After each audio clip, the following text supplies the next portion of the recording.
Ngayon, mga bossing, bumalik tayo kay Bato de la Rosa. Ayan. Tobats, Bato de la Rosa, ito po hindi na po usapang ICC. Huwag na natin pag-usapan yung ICC dahil alam naman po natin kapag ang ICC na po ang pinag-usapan, may nginig po si Bato de la Rosa, mga boss. Saka napag-usapan na natin kanina, wag nyo nang takutin. Baka mamaya mapamik Madi na naman yan. Come on, Mr. Ramos, Mick Madi! Diba? Baka na naman ho 24 oras na magpatay na naman ng cellphone si Bato de la Rosa kapag ka-ICC na naman ang pinag-usapan. Di ba? Baka na naman po mapapanik ng bundok si Bato de la Rosa. At doon na naman po mangampanya pag ICC ang pinag-usapan. Kaya wag na po. Ngayon, ang sinasabi dito ni Bato de la Rosa, mga kababayan, no? Ang dapat daw po na Senate President ay hindi dapat nadidiktahan, no? Senate President should be independent. Di wala na talagang makukuha diyan sa mga DDS. 'Di ba? Lalo na yung Robin Padilla, hindi pwedeng isama sa pagpipilian niya. Lalo na yung mga Marcoleta, alam naman natin na sumusunod kayo. 'Di ba? Sumusunod kayo doon sa dating Pangulong Duterte at nadidiktahan kayo ng dating Pangulong Duterte at pamilya Duterte. Kayo ang hindi pwede dyan, maging Senate President. Kung sa bagay, isa lang naman ang napapag-usapan na magiging Senate President na posible, no? At mukhang imposible naman, si Marcoleta lang dahil si Marcoleta ang pinakabata. Kapag ka dyan, kahit papaano, may seniority. Kaya ang pinag-uusapan lang ho, mga kababayan, is Tito Soto. Or, kung mag-i-stay bilang Senate President to, mga boss chipamo, si Chis Escudero or Tito Soto. Ako mas gusto ko si Tito Soto. Kasi mas maayos kausap, no? Mas matagal ng naging Senate President. Nung kapanahon na naman niya, walang masyadong mga rego doon. Maayos po. Di ba? Pero, ang sure lang, dito sa sinasabi ni Bato de la Rosa, na hindi dapat nadidiktahan, dapat wala ni isa sa hanay nila o doon sa mga Duterte blocks na sinasabi. Pwede. Risa Ontiveros, Pwede ba? Pero yun nga Tito Soto at si Chis Escudero. At sabi ng mga DDS, si Marcoleta daw po. Malabo si Marcoleta, kakapasok niya pa lang bilang senador. So, imposible yan. Baka pati naman yan, pag hindi nakakuha si Marcoleta bilang Senate President o hindi siya naihalala, baka mag-iyakan na naman kayo, mga DDS. Pero ang panigurado ko, mga bossing, si Bato, tatakbo ito. No?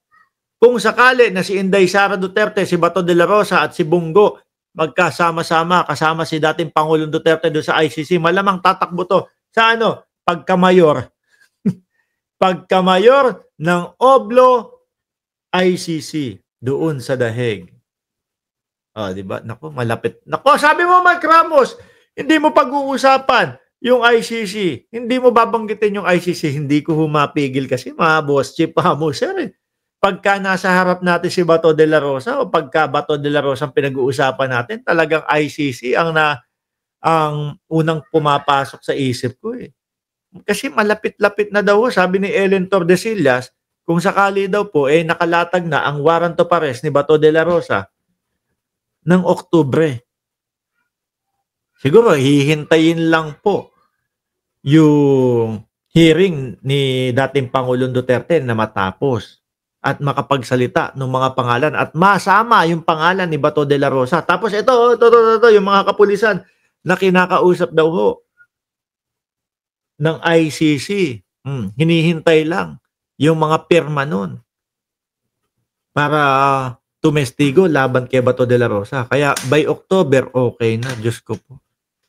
Mawawala na naman si Bato nito. Magtatago, mamamatay ang cellphone. Ay, hindi. Sabi nga, di ba?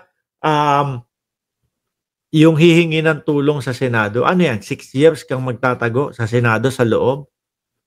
tingin ko hindi naman papayagan kung sino man yung maging Senate President, no, na susunod. Hindi papayagan na magtagal si Bato de la Rosa ng 6 na taon diyan sa loob. O diyan ka na maligo, diyan ka na, ibdali mo na bahay mo diyan. Pero once na natapos, imposible naman. Once na natapos yung kanyang termino, paglabas sa Senado, o ayun, haharapin yung ICC sa labas. Di ho ba, mga kababayan? Pero, kung yung dating Pangulong Duterte ho, nandun na, mga kababayan, sino tong sila Bato de la Rosa? Sila Bungo? Sila Vice President Inday Sara Duterte? Baka ibang technique naman ho, mga bossing. No? Kasi yung kay dating Pangulong Duterte, sinalubong sa airport. Kumbaga, parang inimbudo, no? Kapag ka ganun, pagka yung alam mo, saan lalapag yung eroplano, doon na lang mag-aabang yung mga kapulisan. Huli ka, wala ka nang pupuntahan. Baka kay Bato de la Rosa, ano kaya? May hide and seek? May taguan? Pero ano tingin nyo, kapag kung sakali na si Bato de la Rosa, mga bossing, ay hinahagilap na ng PNP, may 3 lang akong tanong sa inyo. Tingin nyo po ba sasama ng diretso si Bato de la Rosa? No? Sasama ng kusa. Parang, siguro magtatagal lang ng konti yung aalma, pero hindi man lalaban. Tingin nyo po ba ganon? Or, manlalaban si Bato de la Rosa pag dumating ang ICC?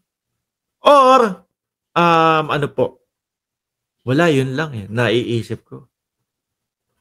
It's either hindi sasama, no?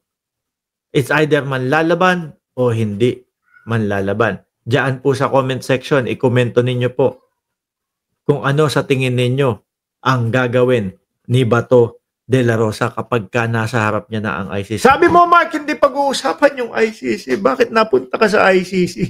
Hindi, balik na ho tayo dito sa Senate presidency. Isa lang ho ang mapapatunayan at posibleng mangyari dyan. Kung sinasabi na di dapat madiktahan yung Senate President, ibig sabihin po, wala dapat doon sa Duterte block. Dahil lahat po yun, mga boss, chief, sir, alam naman natin kung sino ang nagdidikta sa mga senador na yon. Wala pong iba, kundi yung kanilang boss na sinasabi ni Robin Padilla, boss, kung sinabi lang ng boss namin na i-contempt ka, i-contempt kita Wala pong iba, kundi si dating Pangulong Duterte. Mga boss, chief, sir, ayan, nakikita ko kayong lahat dyan, babawi ako, isa-shoutout ko kayo, no? Kayong lahat. Maraming salamat and God bless po sa ating lahat.